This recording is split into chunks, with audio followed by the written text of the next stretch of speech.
Bonjour à toutes et à tous.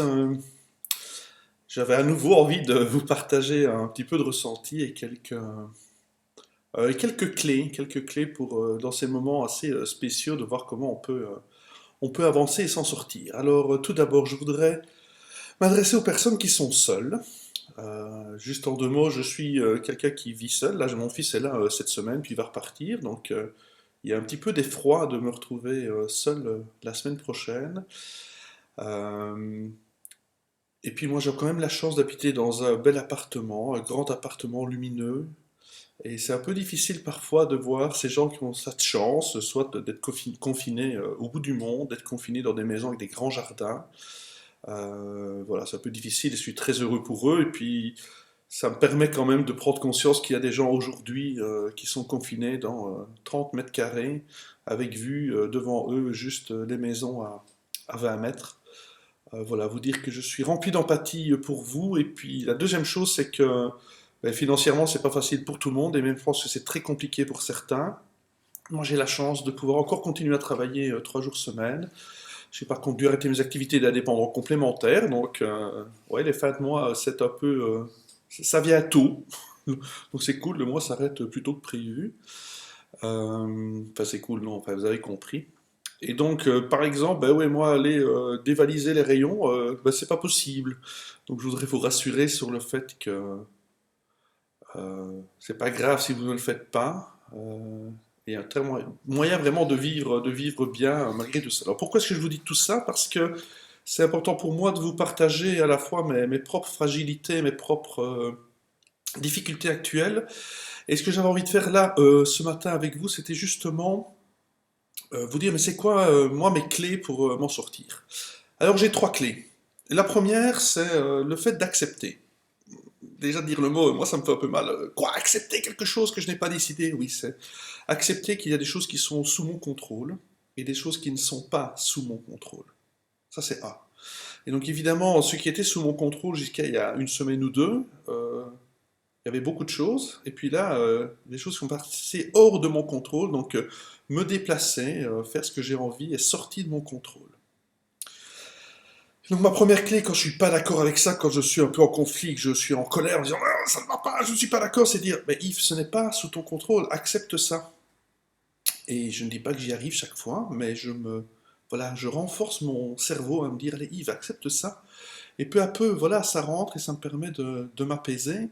Et ça va plus loin que cela, cette première clé de l'acceptation, c'est que j'ai eu un crapuleux coup de cafard mardi soir.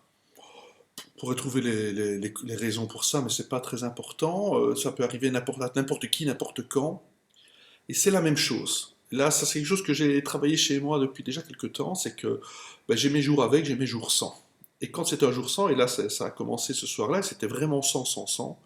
Juste, j'accepte ça. Alors ça se fait comment? Ben, dans mon cas, quand je suis dans la salle de bain devant mon miroir, je me regarde et je me parle en dialogue interne. Parfois je parle tout haut et mon fils me dit Yves, papa, tu parles tout seul.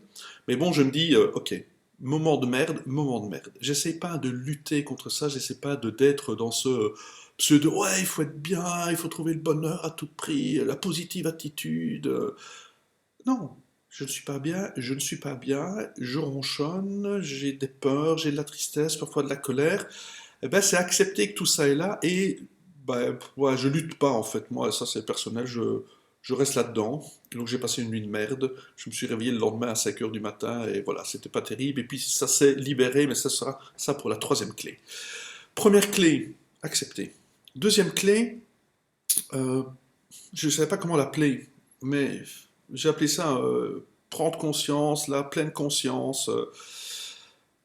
Prendre conscience que là, en cet instant, je suis bien. Euh, et voilà comment je fais moi, et ça c'est ma petite clé à moi. Oui, j'ai oublié de le dire en préambule. Ce que je vous présente là, c'est les trois clés, ce sont mes trois clés pour moi. Vous pouvez vous laisser inspirer d'une chose, de l'autre. C'est pas la science infuse. Il n'y a personne qui détient une vérité. Tout est vérité. Euh, et donc ce que je veux, c'est simplement vous dire moi comment je fais. Et si vous en trouvez des ficelles pour vous, j'en suis très heureux. Mais donc voilà, ma deuxième clé, c'est se prendre conscience. Et comment je le fais? Dans le film d'Amélie Poulain, au tout début et à la toute fin, André Dussolier dit Paris, 17 octobre, 14h34, les vers dansent sur la nappe, etc. Ben, je fais pareil. Je vais vous le faire là en cet instant. Samedi 21 mars, 10h37 à Liège. Je me trouve boulevard d'Avroy assis sur ma chaise de bureau, dans cet appartement dans lequel je me sens bien. J'ai mangé ce matin. J'ai pu me laver, mettre des habits. Je vais pouvoir manger pendant la journée. Et là, pour l'instant, je sens ma respiration, je sens mon cœur qui bat, et tout va bien. Alors pour arriver à cela, certains vont méditer, d'autres peuvent le faire juste ainsi quelques instants en prenant conscience juste de là, dans l'instant T, qu'est-ce que je ressens vraiment au fond de moi, comment ça se passe dans mon corps. Et prendre ce petit temps-là, même 1 ou 2 minutes, ça aide à plusieurs fois dans la journée, ça m'aide vraiment à me dire, oui ok, tout ce qui est à l'extérieur va revenir à un moment donné, mais là, en cet instant, je suis bien. Ma deuxième clé, accepter, prendre conscience. La troisième, c'est de passer à l'action. Et là, on a tout ramassé dans le confinement. Ouais, c'est l'occasion de ranger votre appart, c'est l'occasion de lire les bouquins que vous n'avez pas encore lus, c'est l'occasion de coudre, de jouer avec vos gosses. Putain, on nous a dit tout ce qu'on devait faire. Et là-dessus, et c'est pour ça que j'ai pris ça comme troisième clé, c'est que nous avons nos propres, ce qu'on appelle les schémas de motivation. Oui, j'ai mes copions en dessous. Hein. Nos schémas de motivation, ce sont en fait les portes d'entrée qui vont nous permettre de nous mettre en action. Là, voilà, dans mes outils de PNL, on utilise une grille qui se compose en sept schémas de motivation. Et je vais prendre un en fait que j'ai pas du tout. Pour commencer, pour que vous compreniez, un c'est ce schéma de motivation qui est le devoir. C'est de respecter ce qui nous est demandé. Et il y a des personnes, c'est vraiment quelque chose qui les motive, qui leur permet d'avancer. Et dans les entreprises dans lesquelles j'ai pu travailler, ce sont des gens extraordinaires parce que moi, je ne comprends pas, je ne comprends vraiment pas comment on peut fonctionner sous ce schéma-là. Et moi, c'est l'inverse. Dès qu'on est dans le devoir, je fais un blocage à 2 balles et j'arrête. Mais voilà un schéma de motivation qui existe, c'est le devoir. Un autre, c'est la base. C'est aussi un que je n'ai pas vraiment. On a tous un peu de tout, il ne faut pas vouloir vous étiqueter à tout prix. Donc, la base, c'est celle qui va en fait rassurer les personnes. Il faut que les choses restent en l'état. Donc, ça doit être très difficile pour vous aujourd'hui parce que tout est justement chamboulé dans nos bases. Et donc, une des clés, c'est si vous découvrez, c'est ça l'objectif de cette troisième clé, c'est d'abord de découvrir quels sont vos schémas de motivation. Est-ce que vous êtes plutôt devoir, plutôt base? Si c'est cela, ben, pour vous mettre en action, repartez sur des choses qui existent, qui étaient déjà là et continuez-les. Justement, ne rentrez pas dans ce qu'on nous a proposé, de faire des nouvelles choses, et ça ne va pas accrocher pour vous. Oui, moi c'est sur le devoir que ça n'accrochera pas, et vous, ça va plutôt être sur la base. Alors, d'autres schémas de motivation, il y a le guerrier, celui qui va avoir besoin voilà, de s'y mettre et de combattre en fait ce qui est là, et ça peut être très porteur. Je pense qu'aujourd'hui, certains dans leur métier, s'ils arrivent à exceller, c'est grâce à cela, c'est qu'ils ont cette motivation du guerrier et je les en remercie infiniment d'être ainsi. Il y en a qui vont être sur le groupe, donc ça c'est ce qui va les motiver, c'est oui mais je peux faire quelque chose pour les autres. Donc il y a des amis qui sont en train de coudre des... J'aime pas ce mot couse. Donc des gens qui sont en train de coudre des masques et qui vont les offrir. Ben, on est vraiment dans ce schéma de motivation, c'est de pouvoir être là pour le groupe. En voilà 4. Le cinquième, le jeu. Et ça, alors, ça peut être très marrant. Ben, ok, créez-vous un environnement de survie post-Mad Max. Et dites-vous, ouais, j'en fais un jeu, et vous créez autour de vous cette activité de jeu dans ce moment que vous n'avez pas choisi. La découverte. Donc ça, c'est un peu l'inverse des gens qui sont dans les bains. C'est, ah, il y a des nouvelles choses à faire. Justement, je vais en profiter pour faire ces nouvelles choses et aller dans la découverte.